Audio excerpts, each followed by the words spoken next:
Por que acreditamos na eternidade das almas? Nosso versículo inicial se encontra em Tito, capítulo 1, versículo 2, Nova Versão Internacional. Fé e conhecimento que se fundamentam na esperança da vida eterna, a qual o Deus que não mente prometeu antes dos tempos eternos. Glória a Deus. Maravilha.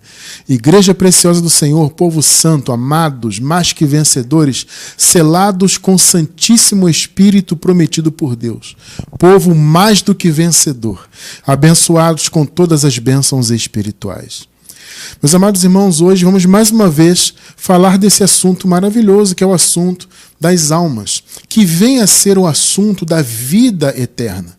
Por isso que nós iniciamos o nosso estudo com essa palavra de Paulo, onde diz que Deus, antes mesmo de criar todas as coisas, antes dos tempos dos séculos, o Senhor já havia prometido a vida eterna, né?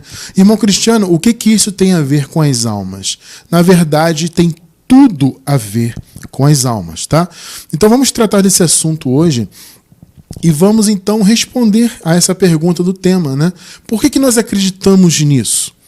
Porque, veja, existem, claro, outros raciocínios, até mesmo dentro da doutrina da graça, alguns irmãos que defendem a palavra da graça têm um pensamento diferente. Eu quero até abrir um parênteses aqui, abençoados, porque, veja bem, existem alguns irmãos que entram em contato conosco para nos dizer o seguinte: irmão Cristiano, mas o irmão fulano, o irmão cicrano, prega assim, prega assado, tem uma visão diferente. Amados, deixa eu falar uma coisa para vocês.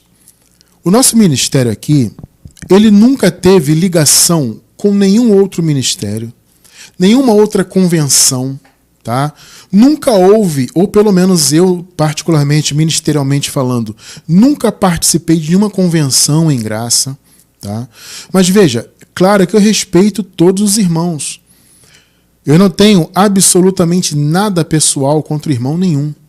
Então, as minhas defesas das minhas teses, do entendimento que trazemos do Evangelho, está de acordo com a minha consciência dentro da palavra. Entende? Não é uma questão de querer atacar, de querer ser diferente, de querer ser, sei lá, melhor. Entende? Dentro do nosso coração aqui não existe isso, nunca existiu, nem vai existir. Então, eu estou falando isso por quê? Porque há pessoas que, inclusive, vêm até e nos atacam, porque temos uma visão diferente. Ah, mas o fulano fala isso, mas o ciclano prega aquilo outro, ele ensina assim, ele ensina assado, e você é diferente, você isso e aquilo. Há quem nos chame por isso, gente, olha só, de graça religiosa. Olha que absurdo, gente.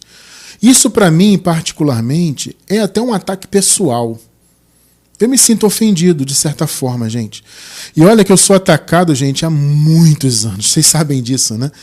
Há quase 20 anos estamos pregando como ministério, divulgando conteúdo em graça na internet. Então nós já fomos atacados de diversas maneiras, diversos julgamentos. Sabe, olha, falso profeta, diabo, etc. É o mínimo que as pessoas nos xingam, né? E eu acabo até achando graça de certos xingamentos. Eu realmente não me ofendo, mas quando alguém me chama de religioso, eu confesso que isso machuca um pouquinho meu coração ainda. Sabe por quê? Porque, amado, só eu sei o que eu passei e passo na minha vida ao longo desses 25 anos, dentro das minhas possibilidades, lutando contra o sistema religioso, né? Há 25 anos estudando a palavra e, como eu disse, dentro daquilo que me é possível agir, das minhas possibilidades de agir, eu venho lutando contra o sistema, falando da graça para as pessoas, né? E há 20 anos, quase 20 anos, né? Estamos agora em outubro de 2024, então há quase 20 anos, como ministério, juntamente com a minha abençoada esposa, né? Então a gente vem lutando nessa área, levando a palavra. Então já fomos muito atacados. E só eu sei o que nós passamos, queridos, eu e Deus. Só nós sabemos o que nós passamos por causa da graça. Entende? Muitas lutas, muitas calúnias, dificuldades, ameaças, pensamentos contrários, enfim, tanta coisa contra nós. Então, quando alguém vem e diz que nós somos religiosos, para mim é uma ofensa até pessoal. Me entristece muito o coração, né? Até recentemente, um abençoado irmão nosso que acompanhava o nosso trabalho, estava sempre com a gente aqui ao vivo aos domingos, mandava sempre mensagens tirando dúvidas, né? Então estávamos aqui juntos aprendendo a graça e tudo mais já há um bom tempo.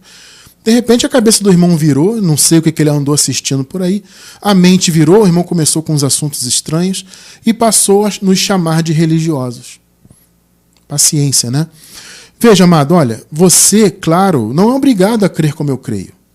Só que eu também não sou obrigado a estar caminhando com patotas, com grupos. Ah, mas o grupo de fulano, ciclano, Bertrano, etc., está pregando isso, isso e isso. Não me importa, gente. Como eu falei, nós nunca fizemos parte de nenhum grupo, de nenhuma convenção. Eu desconheço alguma convenção em graça.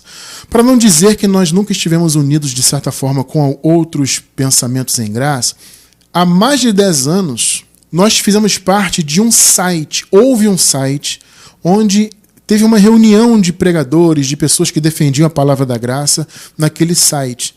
Foi um abençoado irmão que decidiu, por iniciativa própria, abrir um site, um portal, e ali divulgar, né, pensamentos em graça. Então havia ali a reunião de outros pensamentos, outros pregadores, etc. Alguns nem estão pregando mais, outros abandonaram a graça, outros continuam por aí. Então houve essa junção naquele portal e durante um tempo estivemos juntos ali. Mas mesmo naquele portal, amados, cada um tinha o seu pensamento. Nós temos que andar de acordo com nossa consciência, com aquilo que Deus nos deu. Entende? Então, veja, por mais que, claro, eu não tenha nada pessoal contra o irmão nenhum, pelo amor de Deus, eu respeito, amo os irmãos, não tem nada mesmo, gente. Apesar de ter gente que vem na internet querendo causar briga, né? Isso na internet está cheio disso, né? Querendo falar, querendo, sabe, porque fulano, porque ciclano falou aquilo, será que não foi uma indireta para você, Cristiano? Gente, eu não me importo com nada disso. Se estão mandando indireta, se não estão, isso são coisas tão menores, tão pequenas, não importa, gente.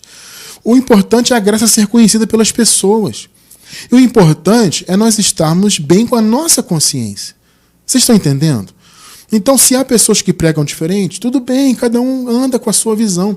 Só que nós aqui, repito, não vamos andar ou pregar o que outros pregam só para estarmos bem com as pessoas, para falarmos a mesma coisa exatamente. Não, isso não existe, gente. Então, veja, se você pensa diferente, tudo bem, abençoado. Eu só peço que você não venha nos atacar. Siga com o seu pensamento. Paciência. Eu acho que não faz sentido isso, né? Porque, veja, eu não vou atacar ninguém porque pensa diferente de mim. Vocês me veem atacando alguém aqui pessoalmente? Nós atacamos ideias, né? Entende? A nossa luta é em nível intelectual. A palavra diz que a luta não é contra a carne e sangue. O Paulo fala que a nossa luta é contra tudo que se levanta contra o conhecimento de Deus. Ou seja, a luta é aqui, na mente, no entendimento. Tá bom? Então, fecha parênteses, tá? A nossa intenção aqui é trazer o nosso entendimento dentro da nossa consciência na palavra. Tá bom? Então vamos crescer juntos nesse conhecimento, tá? Se vocês querem caminhar conosco nesse entendimento, vamos caminhar juntos. Eu creio que eu vou apresentar, como já apresentei algumas vezes, bons fundamentos bíblicos sobre esse tema das almas, da eternidade das almas, tá? Já apresentamos muitos fundamentos, mas eu quero trazer mais uma vez esse assunto, porque eu observo que mesmo com todo o fundamento que a gente apresenta, ainda assim as pessoas são muito resistentes nesse assunto. Eu realmente não entendo por quê, tá? Mas eu quero mais uma vez, então, tratar desse tema para que possamos ter um entendimento ainda mais ampliado, mais robusto do assunto, tá? Então a pergunta do tema é essa, né? Por que acreditamos na eternidade das almas, né? Ainda que algumas pessoas não acreditem e até nos ataquem, como eu acabei de falar, e defendem outras visões, vamos caminhar então. Quem não entende, então, por que acreditamos, vai entender hoje. E eu acredito que se você tem alguma dúvida sobre isso, você vai ter um bom fundamento hoje, tá? Então, como nós vimos aqui no primeiro versículo, o Senhor Deus prometeu a vida eterna. Veja, gente, o conceito de alma na Bíblia é a vida do homem, a vida como um todo. É preciso você entender de fato o que é alma para você entender o conceito da eternidade das almas. Veja, a alma é vida na Bíblia, a vida no sentido amplo e total do homem. Se a alma é vida e a vida é eterna, logo a vida dos filhos de Deus, a alma dos filhos de Deus, é eterna. As almas são eternas, dos filhos de Deus, daqueles que foram eleitos desde antes da fundação do mundo. A palavra alma no hebraico, ela aponta para a vida como um todo, o ser humano completo. tá?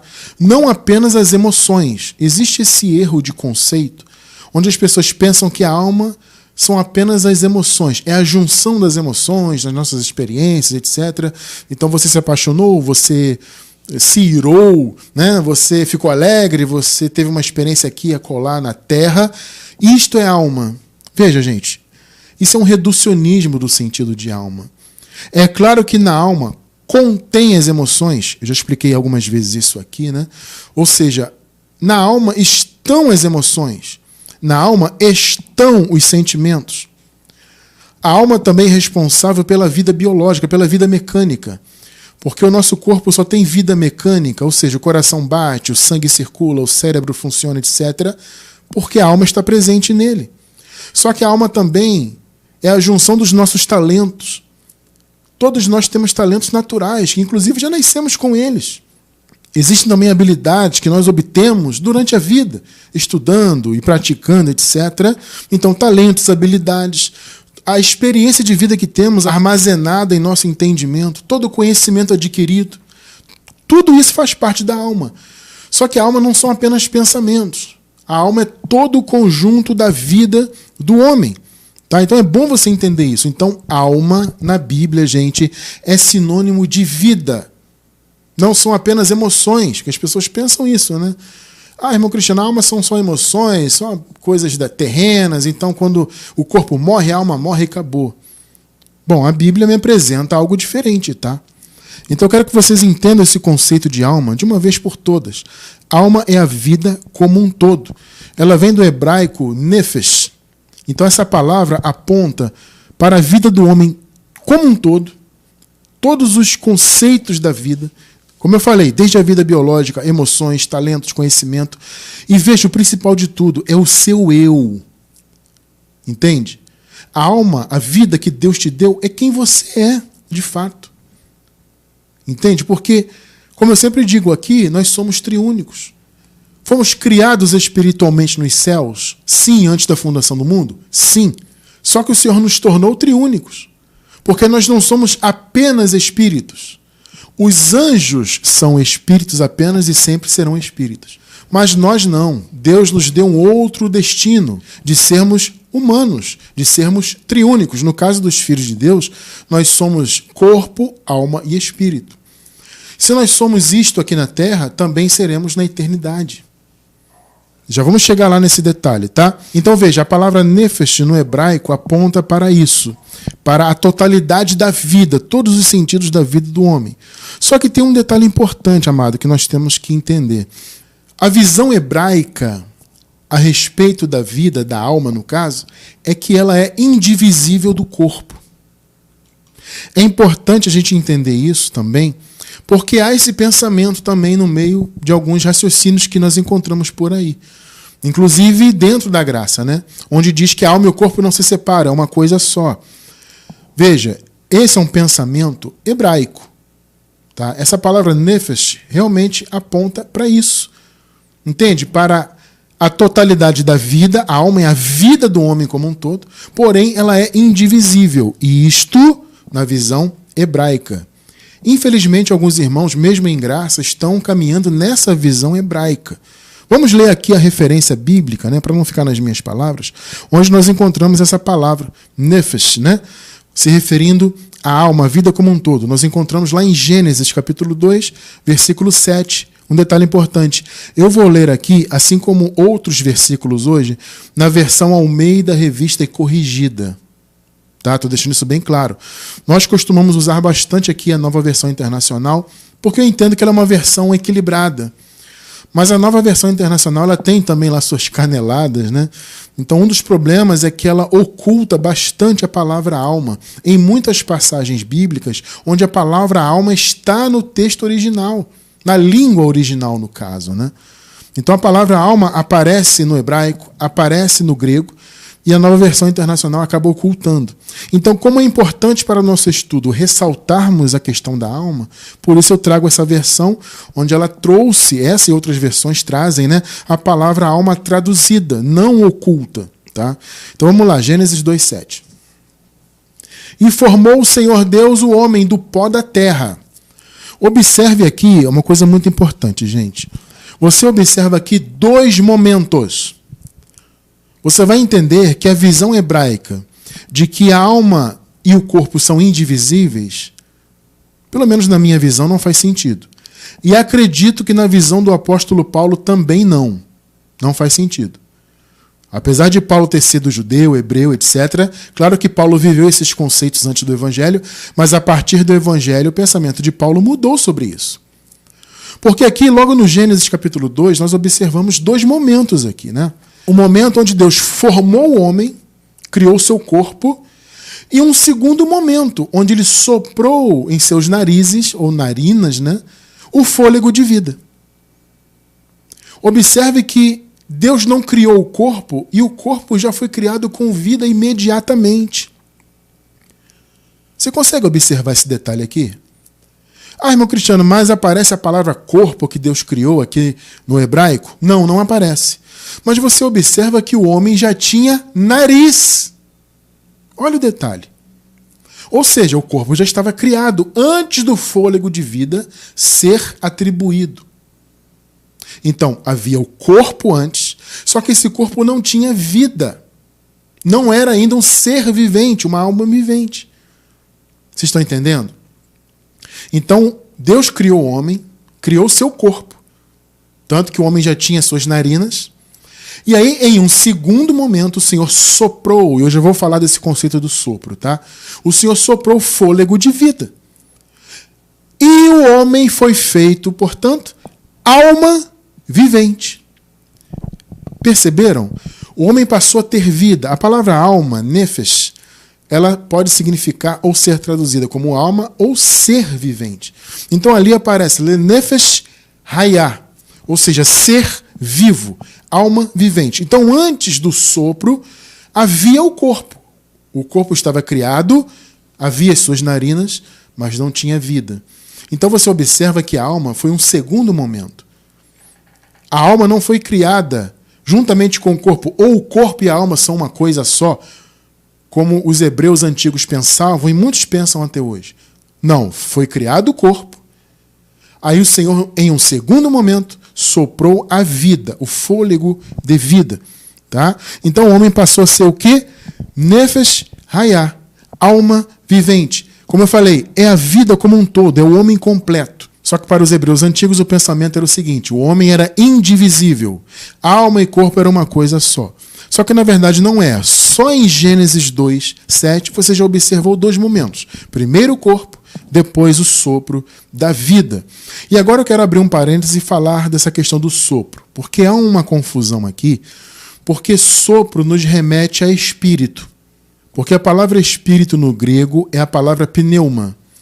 Pneuma significa vento, respiração, sopro, o ato de soprar, né? Então essa confusão porque muitos observam aqui o texto em hebraico dizendo que Deus soprou e dizem que Deus atribuiu um espírito a Adão. Veja, amados, nós que caminhamos no Evangelho da Graça já temos um entendimento muito bem fundamentado, estudado, esclarecido de que o primeiro Adão era da perdição, não era celestial. Não vou entrar em detalhes sobre isso, tá? Mas eu vou deixar na descrição do vídeo um estudo sobre Adão, para você entender esse conceito, tá bom? Então veja, como Adão era, assim são os terrenos. Paulo classifica os terrenos e os celestiais. Ou seja, aqueles que têm origem apenas terrena e aqueles que têm origem, além da terrena, também origem celestial, tá? Então, nós em graça entendemos que o Adão não tinha espírito, porque o espírito é um elemento divino. E quem tem origem apenas terrena não tem elemento divino, não veio do céu, diferentemente dos eleitos. Então vou deixar na descrição do vídeo no YouTube, na gravação, um estudo sobre Adão e uma playlist nossa sobre predestinação. Quem não entende essa coisa das 2 sementes, dos terrenos e celestiais, etc., eleição, etc., quer entender isso? Assista a esses estudos, tá? Porque hoje não tenho tempo de me aprofundar nisso. Então veja, há essa confusão porque, como aparece essa questão do sopro, então as pessoas pensam, Deus atribuiu um espírito a Adão. Eu penso diferente por quê? Porque a palavra sopro aqui no hebraico aponta para a atitude de soprar, não para o que foi soprado. Ou seja, o que Deus atribuiu a Adão foi a alma vivente, a vida. Perceberam? Então, sopro aqui não tem relação com o espírito necessariamente. Então, Deus criou o corpo e nas narinas daquele corpo Deus soprou o fôlego de vida. No hebraico é Nishemat Haim. Fôlego de vida. Então, ele não soprou espírito. Em Adão, não. Ele soprou o fôlego de vida. Então, existe essa confusão, abençoado. Só que Adão não tinha espírito, porque Adão não veio do céu. Entende? Adão foi criado na terra. Então, Deus lhe deu um fôlego de vida aqui na terra. Só que Adão não era predestinado espiritualmente, ou seja, não havia espírito antes. O segundo Adão, sim. Espírito vivificante. Irmão Cristiano, quem foi o segundo Adão? Jesus. Então, o primeiro Adão foi feito do pó da terra, ele era terreno. Jesus, espírito vivificante. Percebe? Os dois Adões eram diferentes neste sentido. Um de origem terrena, outro de origem celestial. E Paulo fala, assim como o terreno, Adão, são os terrenos. E assim como o espiritual, Jesus, são os espirituais, no caso os celestiais, né? Ser celestial, ser espiritual é sinônimo, tá bom? Então, o que Deus soprou em Adão foi vida, foi a alma. Adão passou a ser um ser vivente, alma vivente, porque Deus soprou o fôlego de vida e não espírito em Adão, tá?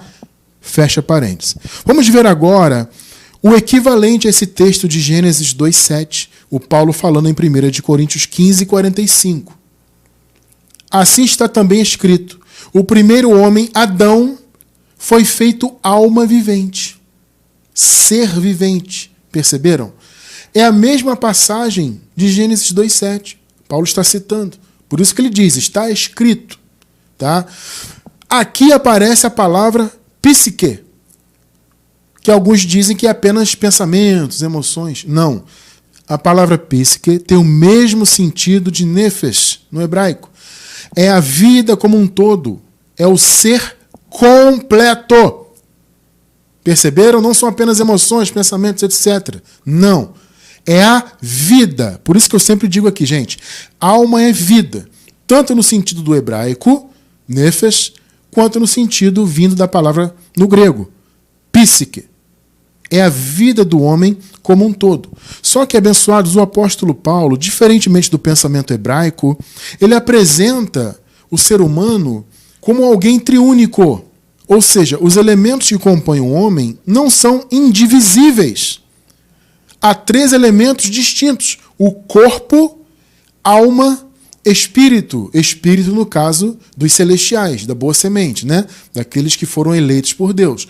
Corpo, alma e espírito. E na visão que o apóstolo Paulo apresenta, isso fica muito claro, essa divisão desses elementos.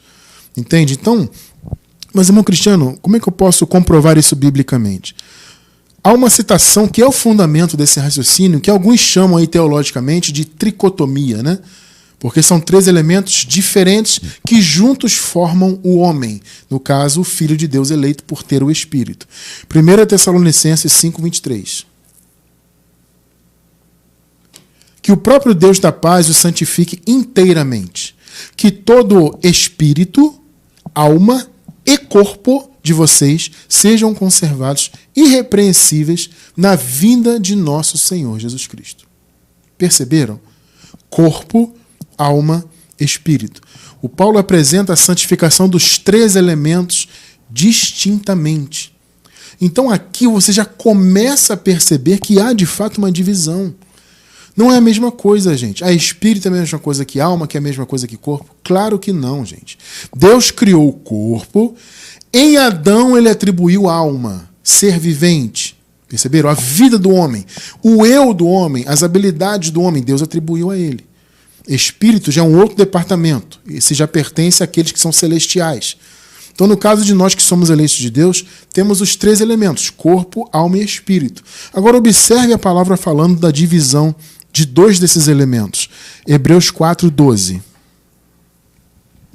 Porque a palavra de Deus é viva e eficaz, e mais penetrante do que qualquer espada de 2 gumes. e penetra até a divisão da alma e do espírito. Perceberam? Ou seja, o que o texto está dizendo aqui? Que a palavra de Deus ela vai tão profundo dentro do homem, no caso do Filho de Deus, que ela penetra nessa divisão. Porque espírito e alma, claro, estão juntos dentro do corpo, mas são elementos distintos. Por isso que há essa divisão, onde a palavra penetra. É uma alusão à profundidade da palavra em nosso interior. Perceberam? Então ela penetra até a divisão da alma e do espírito, e das juntas e medulas, e é apta para discernir os pensamentos e intenções do coração. Claro que é, né? A palavra de Deus é maravilhosa, ela é que nos guia. E ela penetra tão no interior que ela vai na divisão da alma e do espírito. Então vocês percebem que são elementos distintos? Tá? Então a alma é um elemento distinto do corpo. Só que o corpo só tem vida se a alma estiver presente. Então a alma é a vida propriamente dita. A gente vem defendendo essa tese aqui por causa do sentido da palavra alma nos textos originais, no caso nas línguas originais, né? Então na língua hebraica e também no grego, né, o psique e o nefesh têm o mesmo sentido da vida como um todo. Só que o pensamento hebraico é que essa vida era indivisível do corpo. Tá? Então alguns hoje, mesmo em graça, estão caminhando nesse pensamento hebraico. Não é correto, porque vocês viram, o apóstolo Paulo apresentou os 3 elementos sendo santificados distintamente e apresentou aqui na carta aos Hebreus a divisão da alma e do espírito. Então são elementos diferentes. Então a nossa vida como um todo, gente, não é o corpo em si. O corpo, ele é um elemento da vida. Porque o corpo é o nosso invólucro. O corpo é o nosso elemento de movimento, de vida aqui na Terra. Então você se locomove, etc. E o seu corpo é um invólucro. Por quê? Porque o seu espírito e a sua alma estão nele. São 3 elementos distintos que juntos formam o Filho de Deus. Tá? Então você não tem que ter em mente o pensamento antigo hebraico, que a alma é indivisível. Ah, Cristiano, mas a palavra nefesh aponta para isso. Gente, você viu aqui Paulo apresentando um outro conceito. Santificações distintas para os elementos e a divisão da alma e do espírito. Então a alma é a nossa vida, independentemente do corpo. O corpo só vive por causa da alma. Só que são elementos distintos, tá? Então, gente, uma coisa importante também que eu tenho que ressaltar aqui é o seguinte: quem defende que a alma não é salva, ou seja, os filhos de Deus acabam se tornando na vida eterna apenas corpo e espírito, eu penso que está muito equivocado. Por quê? Porque eu particularmente desconheço que haja um conceito de espírito e corpo. Eu desconheço isso, tá? Espírito e corpo apenas. Veja, o que eu vejo na Bíblia é alma e corpo, no caso dos terrenos, e no caso dos celestiais, corpo, alma e espírito. Perceberam? Vou repetir. Ou é corpo e alma, ou é corpo, alma e espírito. Corpo e espírito sem alma, eu desconheço esse conceito. Então eu acho que há um grande equívoco nisso aí. Tá bom? Acho que é um grande equívoco. Porque, gente, vamos lá. Nós temos que andar no texto bíblico, amado irmão, amada irmã. Temos que ter esse cuidado. A Bíblia é a nossa base de raciocínio, então eu não posso simplesmente criar um conceito. A alma morre, então na eternidade é corpo de glória e espírito. A palavra não apresenta isso. A palavra nos apresenta como seres triúnicos. Corpo, alma e espírito aqui e na eternidade também. Entende? Por quê? Porque a vida é eterna. Então, a alma é a vida como um todo. No pensamento hebraico, a vida é indivisível, né? Corpo e alma não se dividem. Só que no pensamento do Evangelho se dividem sim, são coisas distintas, porque a alma é salva, mas o corpo não. Porque a carne e o sangue não entram no reino de Deus. E esse conceito, repito, de corpo e espírito, eu desconheço na Bíblia. Então é algo que está fora do texto bíblico. Vocês estão entendendo? Então nós acreditamos, amados, que as almas são eternas, porque a nossa visão é que a alma é a verdadeira vida do Filho de Deus. O Filho de Deus não é apenas espírito como são os anjos. Ah, mas irmão Cristiano, em um certo momento Jesus disse que nós seremos como os anjos. Veja, gente, cuidado. É por isso que eu falo sempre da questão do contexto aqui. Quando que Jesus fala isso? Ou em que contexto? Ele fala isso respondendo a respeito do casamento, das relações entre homem e mulher. Observem, relativo a casamento, relacionamento, de fato seremos como os anjos.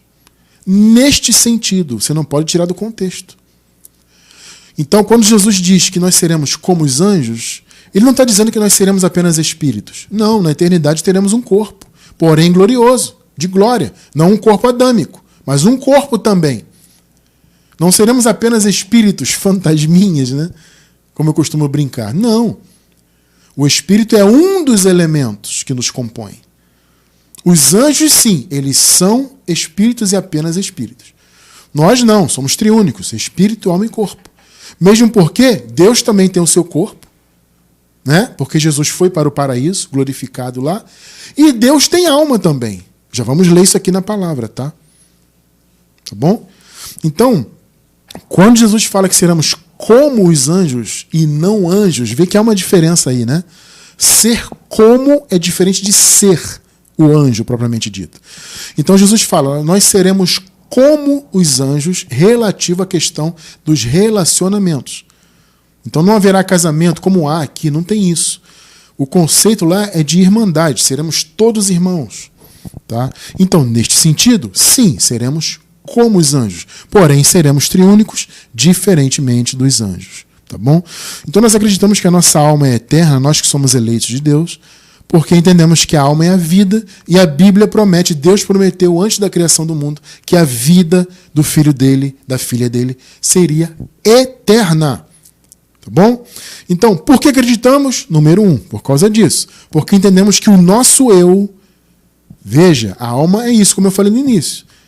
Ela contém emoções? Sim, emoções, pensamentos, habilidades, mas também é a vida mecânica e também o nosso eu, é quem nós somos de fato. Isso é eterno, tem que ser eterno. Não existe o conceito de corpo e espírito. Eu desconheço, pelo menos. Corpo, alma e espírito. Então a nossa alma é eterna, o nosso eu é eterno. Deus prometeu isso. Vamos mais uma vez constatar aqui em Romanos 6, 23.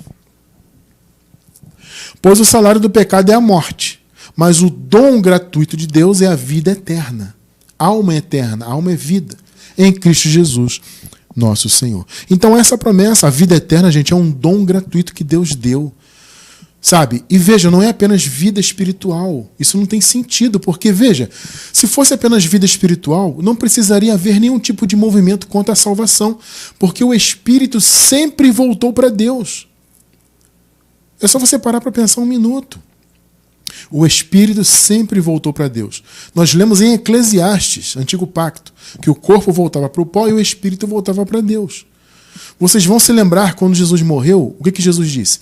Em sua mão eu entrego o meu Espírito. Ou seja, o Espírito voltou para Deus, obviamente. E o corpo de Jesus foi para a sepultura.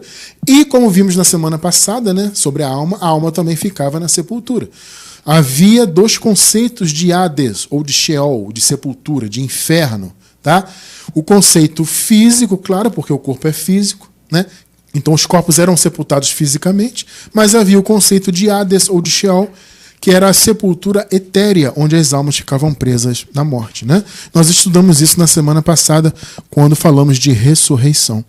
Então a alma, sendo a nossa vida como um todo, e tendo Deus prometido que a vida seria eterna, é claro que a alma é eterna. Porque o Espírito sempre voltou para Deus. Então o Espírito, amados, não precisava dessa salvação que Jesus veio trazer. O Espírito já voltava para Deus antes de Jesus morrer, antes de tudo. Então se não houvesse alma, ou se a alma morresse de todos e acabasse, para que Jesus precisaria salvar a vida do povo de Deus? Entende? Ele veio salvar a vida, quem nós somos, o nosso eu, a nossa alma. O Espírito é um dos elementos que, mesmo antes da cruz, já voltava para Deus. Então esse Espírito nunca precisou desta salvação que Jesus veio trazer. Tá?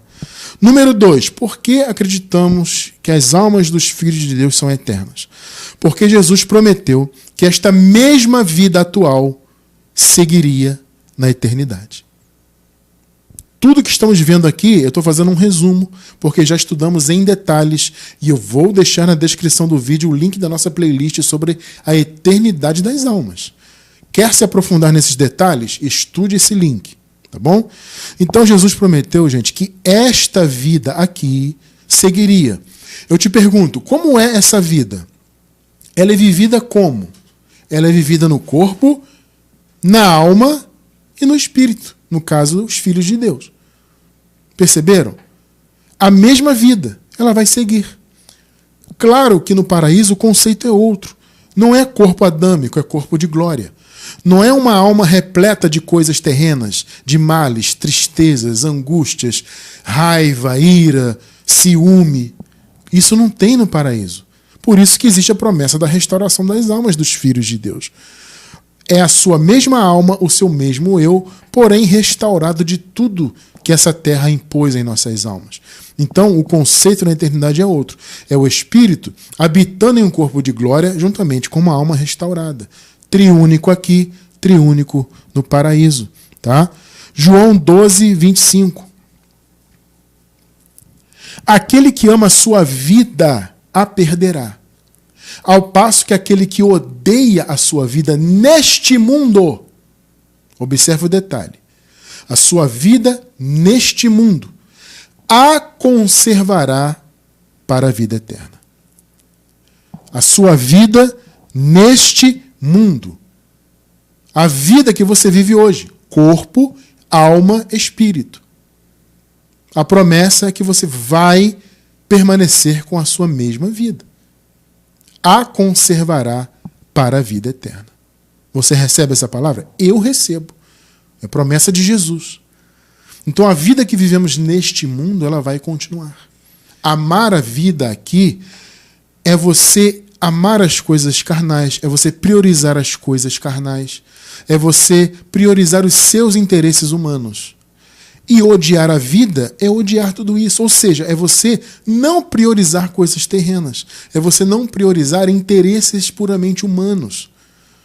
Então Jesus está dizendo, olha, se você priorizar coisas humanas e quiser salvar a sua vida nesse sentido, quiser viver a sua vida em detrimento de me seguir e cumprir a vontade de Deus, você vai perder a sua vida. Por outro lado, se você odiar essa vida atual, ou seja, se você não priorizar essa vida, se você não colocar em primeiro lugar os seus interesses, mas colocar em primeiro lugar os interesses do reino de Deus, a sua vida vai ser conservada para sempre. Essa mesma vida neste mundo. Não é o irmão Cristiano que está falando isso. É a palavra, foi o próprio Jesus, o próprio Deus manifestado em carne, prometeu isso.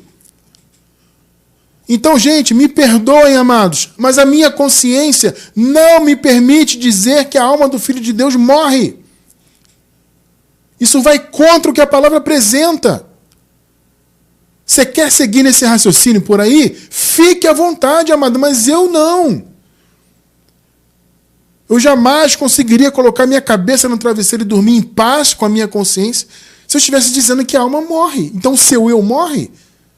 Quem você é, quem Deus te deu, a sua personalidade que Deus te deu, o seu eu como ser humano, esse sim precisava de salvação, não o espírito. Espírito nunca precisou de salvação, porque o espírito sempre voltou para Deus. Então o que precisava de salvação? A nossa alma e, claro, o corpo. Mas, como este corpo adâmico não adentra o reino de Deus, Deus providenciou um corpo de glória e a restauração das nossas almas. Então a promessa de Jesus que você acabou de ler comigo, que se você não priorizar isso, claro, no final das contas, a gente sabe que isso é para os filhos de Deus.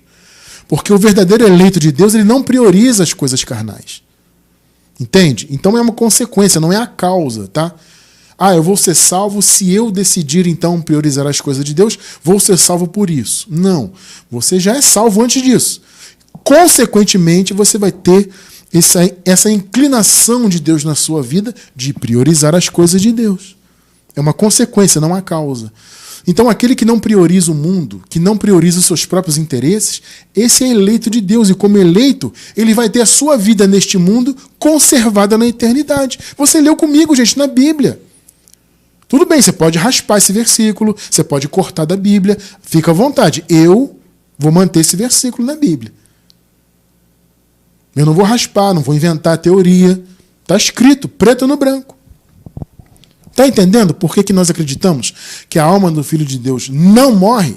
Pelo contrário, ela será restaurada e viverá para sempre por causa dessas promessas. A promessa da vida eterna, que é um dom gratuito. Essa promessa que acabamos de ler. 3, a promessa da restauração das almas. Como eu falei, esses conceitos já estão dissecados em nossos estudos. Eu estou só relembrando e trazendo alguns pontos. De repente, para quem nunca ouviu, né, se interessar um pouco mais no assunto. Tá? Vamos ver aqui a promessa? Salmos 23, versículo 3. Refrigera a minha alma. Olha que texto interessante, né? Alma aqui é a mesma palavra lá do Gênesis 2. Nefesh. Aqui é Nefesh Yeshovev. Refrigera a minha alma. A palavra Yeshovev aponta para uma restauração. Restauração.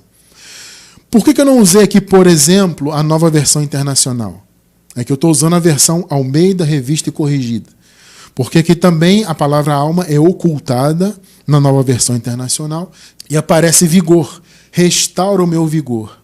Veja, isso aponta para algo apenas humano, né? Eu estou cansado fisicamente, então meu vigor vai ser restaurado. Aliás, amados, a teologia da prosperidade adora utilizar o Salmo 23 como uma visão material, né? Então você descansar materialmente, nada te faltar, como diz, né, o Senhor é meu pastor, nada me faltará. Então eles falam que isso é materialmente, você tem que ser abençoado materialmente e financeiramente, senão você não tem fé, senão Deus não está te abençoando. Isso é visão da teologia da prosperidade. Essas promessas aqui do Salmo 23 são espirituais. E vocês vão ver no último versículo do Salmo aqui, que de fato é uma referência à eternidade. Então, refrigera a minha alma, Nefesh Yeshovev, restaura a minha alma, a minha vida como um todo, meus pensamentos, minhas emoções, meu conhecimento, porque até isso vai ser ampliado na eternidade, né? Nosso conhecimento será pleno ali. Vocês estão entendendo? É uma restauração completa. Inclusive essa palavra aqui, Nefesh Yeshovev, pode ser traduzido, inclusive, como no futuro. Restaurará a minha alma. Então, é uma visão para o futuro, para a eternidade. Guia-me pelas veredas da justiça por amor de seu nome. Agora veja o versículo 6. Certamente que a bondade e a misericórdia me seguirão todos os dias da minha vida. A sua vida é eterna, né? Então é para sempre. E habitarei na casa do Senhor por longos dias. A palavra longos aqui vem do hebraico lorer. Essa palavra significa eternidade. Inclusive há versões em português que aparece essa tradução. Habitarei na casa do Senhor para todo sempre. Então, longos dias, de acordo com o hebraico, na verdade é eternidade. Habitarei na casa do Senhor para sempre. Então, a promessa aqui que nós encontramos da restauração da alma não é uma simples restauração do vigor terreno. Não, é restauração da nossa vida como um todo. Porque, gente, não há condições, e muitos têm essa preocupação, né? Como que a minha alma vai para o paraíso, irmão cristiano? Como é que pode, se eu tenho tristezas nesse mundo, angústias, eu vivi decepções, e etc., e dores? Gente, a nossa alma será restaurada de tudo isso. Refrigera a minha alma, para que eu habite na casa do Senhor para sempre. Está escrito. Você quer brigar com o que está escrito? Aí já não é culpa minha. Mas, por favor, amado, não precisa me atacar por causa disso. Você quer crer diferente do que a Bíblia apresenta aqui? Não tem problema. É uma situação sua com Deus. Entende? Eu não vou me meter na sua relação com Deus. Agora, repito, a minha consciência não me permite pregar diferente disso aqui. Porque, amado, para eu pregar diferente disso aqui, eu tenho que fazer um malabarismo absurdo. Entende? Então eu prefiro ficar na simplicidade da palavra. Perceberam? O Senhor prometeu vida eterna. Na Bíblia, alma é a nossa verdadeira vida. Então ela é eterna. O Senhor prometeu, a mesma vida aqui continuará na eternidade. Promessa de Jesus, não do Cristiano França. Terceiro, promessa da restauração das almas, para que vivamos eternamente na casa do Senhor, no reino de Deus. E por quê? Porque a salvação, quarto ponto, né? Porque a salvação dizia respeito também às almas e não somente aos espíritos. Hebreus 10, vamos ler do 32 ao 39. Lembrai-vos, porém, dos dias passados, em que, depois de serdes iluminados, suportastes grande combate de aflições. 33. Em parte fostes feitos espetáculo com vitupério e tribulações, e em parte fostes participantes com os que assim foram tratados. 34. Porque também vos compadecestes dos que estavam nas prisões e com gozo permitistes a expoliação dos vossos bens, sabendo que em vós mesmos tendes nos céus. Observe o contexto falando do paraíso. O apontamento aqui é o paraíso. Guarda essa informação, que isso é muito importante. Sabendo que em vós mesmos tendes nos céus uma possessão melhor e permanente. Nos céus. 35. Não rejeitei, pois, a vossa confiança, que tem grande e avultado galardão. 36. Porque necessitais de paciência, para que, depois de haverdes feito a vontade de Deus, possais alcançar a promessa. 37. Porque ainda um pouquinho de tempo, o que há de vir virá, e não tardará. Percebeu? Está se referindo à segunda vinda de Cristo. A promessa aqui é a promessa da vida eterna. Depois que vocês fizerem toda a vontade de Deus, vocês vão alcançar a promessa. Que promessa? A vida eterna. Percebeu o contexto? Vocês têm no céu. Está entendendo, né? Então, todo o contexto está apontando para quê? Para o céu, para o paraíso, para a vida eterna. E aqui cita a segunda vinda de Cristo, que foi no ano 70, como sabemos. Que isso, irmão Cristiano? Que absurdo! Vou deixar na descrição do vídeo o link da nossa playlist de escatologia consumada. Também não posso entrar nisso hoje, gente. O tempo não permite. Então, quer entender que a segunda vinda já se consumou? Assista aos estudos dessa playlist. Tá? Vai estar na descrição do vídeo no YouTube pela gravação. Porque ainda há um pouquinho de tempo e o que há de vir virá e não tardará. Eles sabiam que a segunda vinda estava próxima. 38. Mas o justo viverá da fé. E se ele recuar, a minha alma... Alma de quem? Quem está falando isso aí? É o Senhor. É a alma de Deus. Ué, Cristiano, Deus tem alma? Biblicamente tem. Há quem diga que não. Eu prefiro caminhar com a Bíblia. Aí você escolhe Bíblia ou opinião dos outros. Aqui caminhamos pela palavra, gente. Mas o justo viverá da fé. E se ele recuar, a minha alma não tem prazer nele. A alma de Deus. Deus é triúnico também, gente. 39. Nós, porém, não somos daqueles que se retiram para a perdição, mas daqueles que creem para quê? Para a conservação da alma. Psique. Nefesh no hebraico. Conservação da alma. Estão vendo escrito em letras garrafais? Notem que há aqui um paralelo de perdição e conservação da alma. Então veja, conservação da alma aqui não é a conservação da vida terrena apenas. Ah, é a sua vida que vai ser preservada no ano 70. Não. Todo o contexto fala do céu, das promessas que eles aguardavam. Entende? Vocês têm um tesouro nos céus. Vocês estão aguardando a promessa. Não é a segunda vinda de Cristo, é a vida eterna.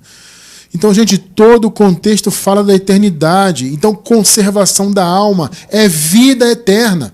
É só você olhar aqui o paralelo que há entre perdição e conservação da alma. Perdição é o quê?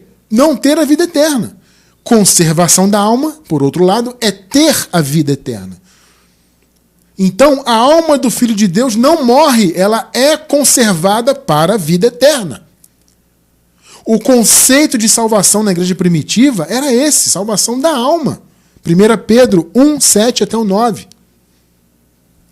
Assim acontece para que fique comprovado que a fé que vocês têm, muito mais valiosa do que ouro que perece, mesmo que refinado pelo fogo, é genuína e resultará em louvor, glória e honra quando Jesus Cristo for revelado. Perceberam? Está falando da segunda vinda de Cristo também. 8 e 9. Mesmo não o tendo visto, vocês o amam. ao Senhor no caso, né? E apesar de não o verem agora, creem nele e exultam com alegria indizível e gloriosa, pois vocês estão alcançando o alvo da sua fé, a salvação das suas almas. Perceberam? No contexto, Pedro se refere à segunda vinda de Cristo e diz, vocês vão alcançar, já estão alcançando, né, a salvação das suas almas, porque a salvação da alma, inclusive, começa aqui.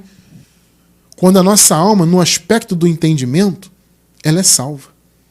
Entende? Há esse conceito, né? A salvação da alma enquanto vida eterna e a salvação da alma enquanto entendimento. O seu conhecimento que é salvo, né? Salvo de toda doutrina que não é da graça, salvo de todo pensamento contrário ao evangelho, salvo do ateísmo, de filosofias humanas contrárias à palavra, e por aí vai. É a salvação da mente que nós falamos, né? Então a nossa mente começa a ser salva aqui no aspecto do entendimento. E ela é salva no sentido também da vida eterna. Porque vocês viram. Mas, irmão Cristiano, aqui é Pedro, não é Paulo. Gente, não importa.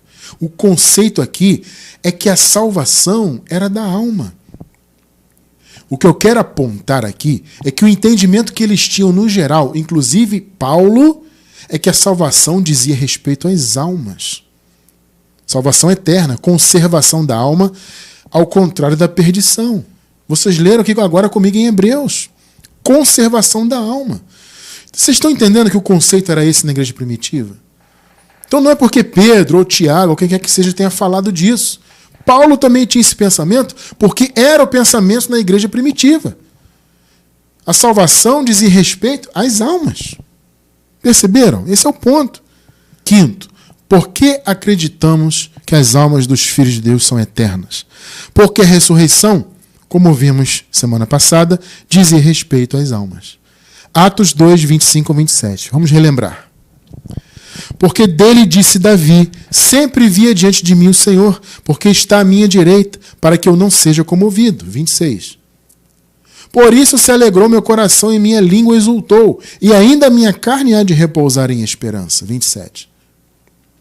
Pois não deixarás a minha alma no Hades, minha psique no Hades, no Sheol, nem permitirás que o teu santo veja a corrupção.